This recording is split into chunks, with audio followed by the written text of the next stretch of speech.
Imagine waking up in 2060. You open your laptop to start your workday, but there's a message waiting for you. Your position has been optimized. You look out the window and the streets are quiet. No morning rush hour, no bustling coffee shops, just a strange, heavy silence.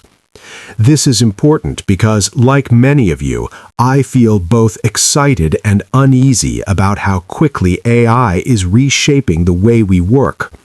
Is this the end of our careers or the beginning of a life we've only dreamed of? Let's look at the two realities of the AI shift. To understand where we're going, we first have to understand the trigger. What was the exact moment the traditional office died? It wasn't a slow decline. It was an explosion of intelligence that most of us never saw coming. The trigger wasn't just a smarter chatbot, it was the birth of agentic AI. For decades, we used computers as tools. We had to tell them what to do step by step. But in 2060, the agents took over. These are AI systems that don't just suggest ideas, they execute them. They don't just write code, they build companies. They don't just analyze data, they make the decisions. Imagine a workforce that never sleeps, never asks for a raise, and processes 1,000 years of human work in a single afternoon. This is the intelligence explosion, and it just changed the rules of the game forever. The first wave of the shift didn't hit the factories. It hit the skyscrapers. It started with the data architects, lawyers, accountants, junior coders, and researchers. Jobs that used to require a 4-year degree were suddenly handled by a single AI agent in seconds. If your work involves processing information, summarizing documents, or middle management coordination, the floor has essentially dropped out. We are seeing the death of the entry-level job. But if the bottom of the career ladder is gone, how does the next generation even begin? We aren't just losing jobs, we are losing the way we grow. But what if this isn't a story of loss, but one of liberation?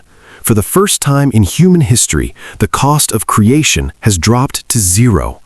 With AI handling the mundane, humans are returning to what we do best, dreaming. We are entering the creative renaissance. In this world, you don't need $1 million budget to make a movie or a team of engineers to launch a global app. You only need an idea. We are seeing a surge in local craftsmanship, digital art, and philosophy.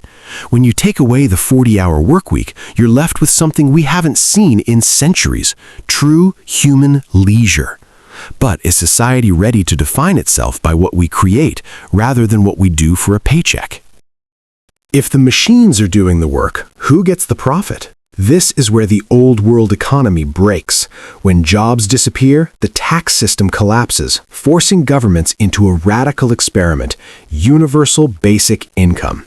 In this scenario, every citizen receives a monthly digital dividend generated by the productivity of the AI. Money is no longer a reward for labor, it becomes a basic human right. But there's a catch.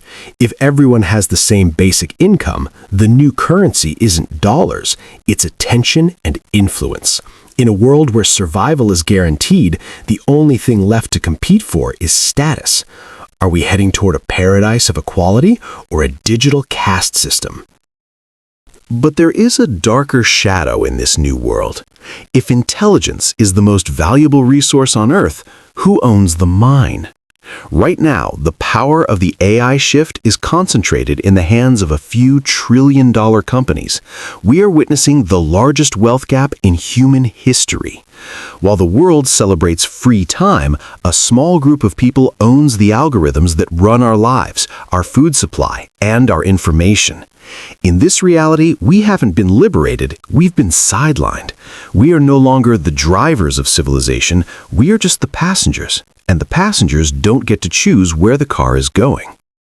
There's also a psychological price to pay for this free life. For thousands of years, human identity has been tied to the hustle. We are what we do.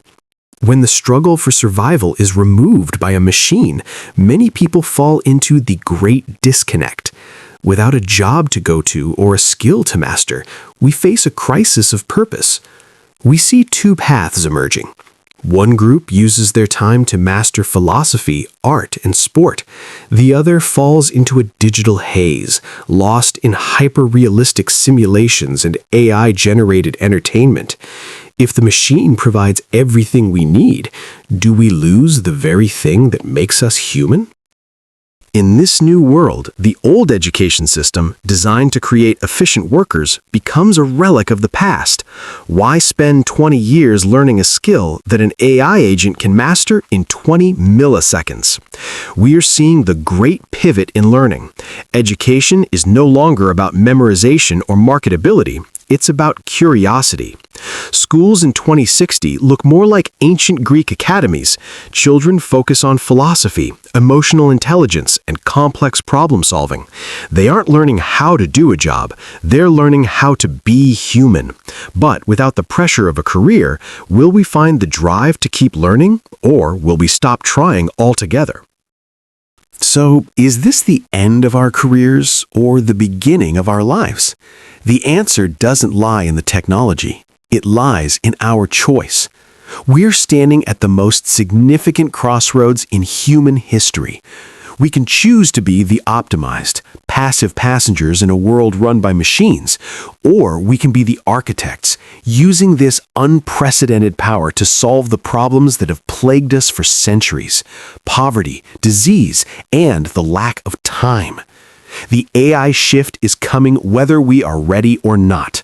The question isn't what the machines will do next, it's what you will do when you finally have the freedom to be whatever you want. The morning rush hour is over.